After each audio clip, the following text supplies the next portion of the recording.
প্রিয় উচ্চ মাধ্যমিকের ছাত্রছাত্রীরা, তোমরা অনেকেই রিকোয়েস্ট করেছিলে যে স্যার আমাদের একটা লাস্ট যে চ্যাপ্টারটি রয়েছে সেই চ্যাপ্টার থেকে আমাদের গুরুত্বপূর্ণ প্রশ্নগুলো একদম লাস্ট ফিউ মিনিটসের জন্য দিয়ে দিন। তো আজকে আমি তোমাদের আলোচনা করব ক্যাশ ফ্লো স্টেটমেন্ট। যারা ক্যাশ ফ্লো স্টেটমেন্ট থেকে ম্যাথ করছো তাদের জন্য কোনো অসুবিধা নেই, তারা ম্যাথই করবে। যারা মনে করছো ক্যাশ ফ্লো স্টেটমেন্ট স্যার আমরা করতে পারবো না, আমরা থিওরি যদি করি তাহলে কি আমরা ভালো নম্বর পাবো? হ্যাঁ, অবশ্যই ভালো নম্বর পাবে।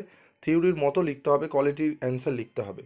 কারণ তুমি অঙ্কের রেসপেক্টে থিওরি লিখবে, তার উত্তরটাও সেরকম হতে হবে, নাহলে কিন্তু নাম্বার পাবে না। নাহলে অনেক সময় কি হয়, তুমি যদি ঠিকঠাক উত্তর না লিখতে পারো তোমাকে কিন্তু ছয় যদি তোমাকে কিন্তু 3-4ও দিয়ে দিতে পারে। ধরো খুব খুব ভালো লিখেছো, ঠিক আছে, অঙ্কের রেসপেক্টে কিন্তু তুমি থিওরি লিখছো, তার জন্য তার আউটস্ট্যান্ডিং উত্তরও লেখার কিন্তু দরকার।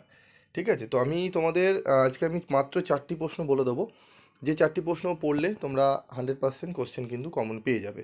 বিগত 5 বছর ধরে ইউটিউবে আমি কিন্তু যে সাজেশানগুলো দিয়ে আসছি 100% সেগুলো কিন্তু কমন আসে। তোমরা চাইলে ভিডিওর সাথে কোশ্চেন পেপার যে ইয়ারে যে ভিডিও রয়েছে সাজেশান মিলিয়ে দেখতে পারো। তো দেখো, নগদ প্রবাহ বিবরণী, এটি হাতে লেখা, ঠিক আছে, ক্যাশ ফ্লো স্টেটমেন্ট। তো কি প্রশ্ন আমরা পড়ব?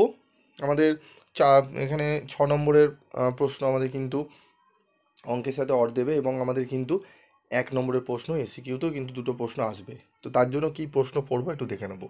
তো দেখো, প্রথমেই পড়বো নগদ প্রবাহ বিবরণী কি, অত্যন্ত গুরুত্বপূর্ণ। What is cash flow statement, প্রশ্নটি একে আসতে পারে এবং 6-এর প্রশ্ন দিলে 2 দিতে পারে। তার সাথে আরেকটি পড়বো নগদ এবং নগদ সমতুল্য বলতে কি বোঝো, ঠিক আছে। তারপর রয়েছে দেখো নগদ প্রবাহ বিবরণীর সীমাবদ্ধতাগুলি উল্লেখ করো, অত্যন্ত গুরুত্বপূর্ণ এই সীমাবদ্ধতা এবারের জন্য। হয়তো আসার সম্ভাবনা এই প্রশ্নটি 99%, ঠিক আছে, 99% রয়েছে এই প্রশ্নটি আসার সম্ভাবনা। তারপর আরেকটি যেটি প্রশ্ন রয়েছে, নগদ প্রবাহ বিবরণীর সুবিধা বা গুরুত্বগুলি আলোচনা করো।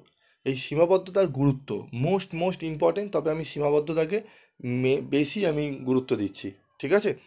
তো পরপর যে 3টে প্রশ্ন দেখতে পাচ্ছ, এই 3টে প্রশ্ন খুব ভালো করে তোমাদের করে নিতে হবে, ঠিক আছে। তারপর দেখো, যে এই প্রশ্নটি চাইলে তোমরা পড়ে নিতে পারো, কারণ এটি সংজ্ঞার সঙ্গেই তোমরা পারবে, চাইলে একটু দেখে নিতে পারো নগদ প্রবাহ বিবরণী বৈশিষ্ট্যগুলি। তবে উদ্দেশ্য পড়ার দরকার খুব একটা পড়বে না। তোমরা যে প্রশ্নটি পড়বে যে নগদ প্রবাহ বিবরণী এবং নগদান বইয়ের মধ্যে পার্থক্য, ঠিক আছে, এই প্রশ্নটি 7-এর প্রশ্নটি খুব ভালো করে নেবে।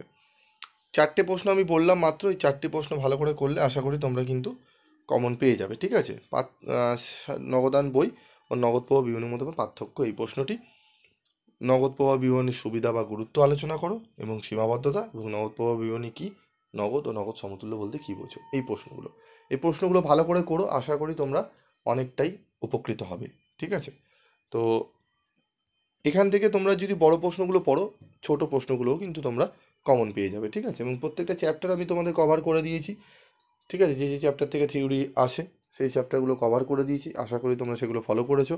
এবং তোমাদের যখন কলেজে তোমরা উঠবে, মানে এইচএস পরীক্ষা দিয়ে দিয়ে তোমাদের কিন্তু কলেজের অনেকেই পড়া শুরু করতে চাও, তো কলেজে বিভিন্ন সাবজেক্টে আমাদের কিন্তু সাজেশান দেওয়া হয়, ক্লাসও আমাদের কিন্তু অফলাইনে অ্যাভেলেবেল রয়েছে। যারা আসতে চাও, করতে চাও, অত্যন্ত রিজনেবল প্রাইসে আমরা কিন্তু পড়িয়ে থাকি। এবং আমাদের কলেজে কিন্তু তোমাদের এইচএসের মতো কিন্তু নয়, অনেকটাই ডিফিকাল্ট, নাম্বার কিন্তু তোলা অত্যন্ত কিন্তু কঠিন। তবে আমাদের এখানে কিন্তু কঠিন বলে কিছু নেই। তোমরা চাইলে 7278981430 এই নাম্বারে যোগাযোগ করে অ্যাডমিশান কিন্তু নিতে পারো। আজকের মতো ভিডিওটি শেষ করছি, দেখা হচ্ছে পরবর্তী ভিডিওতে। সকলে ভালো থাকবে, সুস্থ থাকবে।